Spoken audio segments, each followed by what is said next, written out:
तो हाँ, बिहार में अगर सुरक्षा की बात करें तो पुलिस में काम कर रही महिला कांस्टेबल भी अब सुरक्षित नहीं है। जी हाँ, मैं अभी बात कर रही हूँ हमारे बिहार में एक हाजीपुर की, जहाँ एक महिला कांस्टेबल है जो पुलिस में काम करती है, उसके साथ बहुत ही घिनौना काम हुआ है।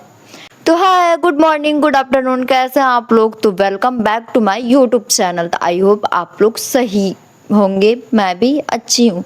तो अभी मैं वो बात कर रही हूँ अपने हाजीपुर की, जहाँ एक महिला कांस्टेबल के साथ बहुत ही घिनौना काम हुआ है। तो मैं आप लोगों से ये बोलना चाहती हूँ, मैं आप लोगों से ये बात करना चाहती हूँ कि जब खुद पुलिस वाले सेफ नहीं है, खुद पुलिस वाली सेफ नहीं है, तो फिर हम आम जनता का क्या, हम आम जनता की सुरक्षा का क्या। फिर तो हम आम जनता की सुरक्षा का कोई दायित्व नहीं है, कुछ नहीं है, हमारे साथ कुछ भी हो सकता है। जो हमारे देश की रक्षा कर रहा है, जो हमारे शहर की रक्षा कर रहा है, जो मुसीबतों में हमारी साथ दे रहा है, उन लोगों का कोई भी इज्जत नहीं है, कोई भी उन लोगों का सेफ्टी नहीं है, तो फिर हम लोगों का तो आप छोड़ ही दीजिए। आखिर उस बेचारी कांस्टेबल ने किसका क्या बिगाड़ा था जो उस बेचारी के साथ ऐसे हो गया। तो हुआ ये कि ज़बरदस्ती उसे 3 से 4 लोग पकड़ते हैं और एक सुनसान जगह पे ले जाके बेचारी के साथ बहुत ही घिनौना काम करते हैं। पता नहीं हमारे देश में ये दरिंदे कहाँ से आए हैं, जिनकी दरिंदगी मिटने का नाम ही नहीं ले रही है।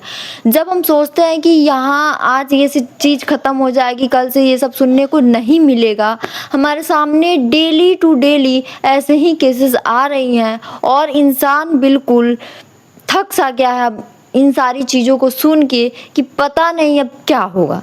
मुझे तो ऐसा लगता है कि जो लोग बेटी को पढ़ा रहे हैं, जो लोग बेटी को बाहर निकलने दे रहे हैं, इन सारी चीज़ों को सुनने के बाद वो बेटी को अब बाहर निकलना भी मना कर देंगे। क्यों? इन दरिंदों के कारण। बेचारी लड़कियों का कोई कसूर नहीं है। मैं ये नहीं बोल रही हूँ कि सारी लड़कियाँ ऐसी हैं, लेकिन आप लोग थोड़ा ये देखिए कि जिन लड़कियों का कोई कसूर नहीं है, उनका कोई गुनाह नहीं है, उनके साथ ऐसी घिनौनी काम क्यों की जा रही है। उस पुलिस वाली के साथ 4 लोगों ने मिलके उसके साथ बहुत ही घिनौना काम किया। उसके साथ मैं क्या बताऊँ आप लोगों से, आप लोग समझ सकते हैं। पूरे गैंग बनाकर उस बेचारी के साथ बुरे काम किए गए और उसके बाद उसकी बहन जब वहाँ पहुँची तो उसकी बहन को भी धमकाने धमकियाने लगे कि तुम्हारे साथ भी ऐसा हो जाएगा। ये सारी चीज़ें उस पुलिस वाली की बहन ने बयान में बोला है। और हमारे हाई कोर्ट का ऑर्डर तो आप लोगों से मैं कल बात कर रही थी, आज भी करूँगी। उनका सुनिए वो क्या बोल रहे हैं कि अगर लड़की का कोई चेस्ट दबाता है या फिर उसका कोई सलवार खोलता है तो इसको रेप नहीं माना जाता है, उसको कोई छेड़खानी करेगा तो उसका रेप नहीं माना जाएगा। आप लोगों के नज़र में ये सब क्या है? आखिर ये सब क्या है? आप लोग कमेंट में ज़रूर बताएं कि आखिर ये सब क्या है। यार, दिमाग अब बिल्कुल काम करना बंद कर दिया है कि पता ना हमारे देश में हो क्या रहा है। कोई भी देश नहीं है जिसमें ये घिनौनी काम ना हो रही हो। वो बोलते हैं ना कि रोज 8-10 मासूमियों के साथ ऐसे करके उसे मार के उसे फेंक दिया जाता है। उसे मारकर इसलिए फेंक दिया जाता है ताकि उन लोगों के खिलाफ कुछ सबूत ना मिले, उनको कोई सज़ा ना हो। आखिर इनको सज़ा क्या मिलती है? 5 से 6 महीने, ज़्यादा से ज़्यादा 3 से 4 साल इनको जेल होता है, फिर ये बाइज्जत बरी होके घूमते रहते हैं। आखिर ऐसा कब तक चलेगा? आप लोगों को आवाज़ उठानी पड़ेगी, आप लोगों को इस पे बोलना पड़ेगा। हमें अपने हक के लिए खुद लड़ना पड़ेगा, क्योंकि मैं भी एक लड़की हूँ, मैं भी एक बच्चे की माँ हूँ। मेरे घर में भी लड़कियाँ हैं, आपके घर में भी लड़कियाँ होंगी, आपकी बेटी बहन जो भी होंगी, उनकी सेफ्टी के लिए हमें आवाज़ उठानी पड़ेगी। आखिर कब तक ये सारी चीज़ें हम लोग सहते रहेंगे? जब हमारे देश की, हमारे बिहार की पुलिसकर्मी तक नहीं सुरक्षित रह रहे हैं, तो हम तो आम जनता हैं, हमारे साथ तो कोई भी कुछ भी कर सकता है। सरकार को यहाँ अडिल फैसला लेना चाहिए था कि अगर हमारी बेटियों के साथ ऐसा कोई कुछ करता है तो उसको ये सज़ा होगी, वो सज़ा होगी।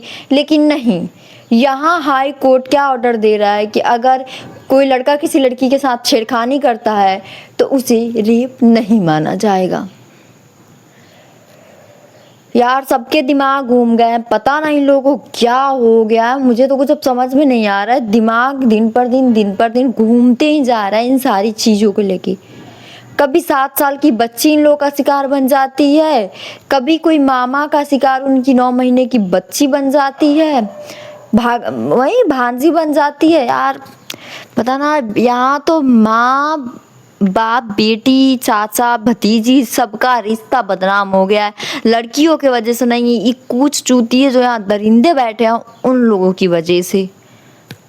मैंने ये भी कल सुना था कि कहीं का केस है, थोड़ा सा मिस्टेक कर रही हूँ मैं, कि एक लड़की के साथ उसके खुद अपने सगे चाचा ने गलत काम कर दिया और लड़की जब पापा से बोली तो लड़की जब जाने लगी FIR करने पुलिस स्टेशन तो बाप ने भी उसके साथ ऐसा कर दिया। बाप ने, कुत्ता हरामी तेरी ही औलाद थी। यार इस ज़माने में पता ना क्या हो गया, ये दुनिया अब नहीं चलने वाली है। जिस तरीके से यहाँ गंदे गंदे काम, घिनौने काम हो रहे हैं ना, कोई किसी के बेटे को मार दे रहा है, कोई किसी के पति को मार दे रहा है, कोई, यार ये सारी चीज़ें सुन सुन के ना दिमाग सुन सा हो गया है। बिल्कुल भी समझ में नहीं आ रहा है कि आखिर हमारे देश में चल क्या रहा है, आखिर ये सारी चीज़ें ख़त्म कब होगी। इन दरिंदों को समझ में कब आएगी कि मैं किसी बहन की या बेटी के साथ ऐसा कर रहा हूँ तो आगे चल के मेरी भी माँ बहन के साथ, मेरी भी बेटी के साथ ये सारी चीज़ें घटित हो सकती हैं। ये कोई क्यों नहीं समझता है, ये कोई क्यों नहीं समझता है। आप लोग जहाँ तक जेंट्स हैं, आप लोगों को हिम्मत देनी चाहिए, आप लोगों को लड़कियों का सपोर्ट करना चाहिए, आप लोगों को उन्हें सुरक्षित उनके घर पे छोड़ना चाहिए। तो ये सारी चीज़ें करने के बावजूद आप लोग उनके साथ घिनौना काम कर रहे हैं, उसको मार दे रहे हैं। भाई साहब बिल्कुल दिमाग अब ख़राब हो रहा है इन सारी चीज़ों को देख के। मेरा तो माइंड बहुत ख़राब हो रहा है गाइस, कसम से बता रही हूँ। आप लोग क्या सोचते हैं इसके बारे में, प्लीज़ आप लोग कमेंट में बताइएगा। और अगर आपके आसपास में भी कहीं ऐसी चीज़ें होती हैं तो आप लोग उसका वीडियो बनाइए, सोशल मीडिया पे डालिए। और इसके लिए आप लोगों को लड़ना होगा ताकि आगे चल के हमारी बेटियाँ, हमारी बहन, आपकी बेटियाँ, आपकी बहन, आपकी बीवियाँ सेफ हो। ऐसी ऐसी चीज़ें हमें सुनने को मिल रही है। क्या आप लोगों को अच्छा लग रहा है रोज़ डेली रोज़ एक नहीं खबर, खबर वही है लेकिन तरीका अलग अलग आ रहा है, रिश्ते अलग अलग आ रहे हैं। ऐसी ऐसी चीज़ें चल रही है कि इंसान बिल्कुल अब थक सा गया है। मेरा दिमाग तो अब सच में काम करना बंद हो। जब भी ऐसा न्यूज़ देखती हूँ ना, मेरा माथा पूरा सनक जाता है। मन करता है कि अगर वो मेरे सामने आ जाता तो उसका खून पी जाती मैं। ऐसी घिनौनी कामें वो लोग कर रहे हैं। बेचारी उस पुलिस वाली ने उसका क्या बिगाड़ा था, वो तो सबकी सुरक्षा करती थी, सबका रक्षा करती है ना। तो गाइस आज के लिए इतना ही। आप लोग ऐसे ही बस अपनी छोटी बहन का सपोर्ट करते रहिए। फिर मैं कल एक नेक्स्ट ब्लॉग के साथ आप लोगों से मिलती हूँ। अभी के लिए बाय बाय, थैंक यू।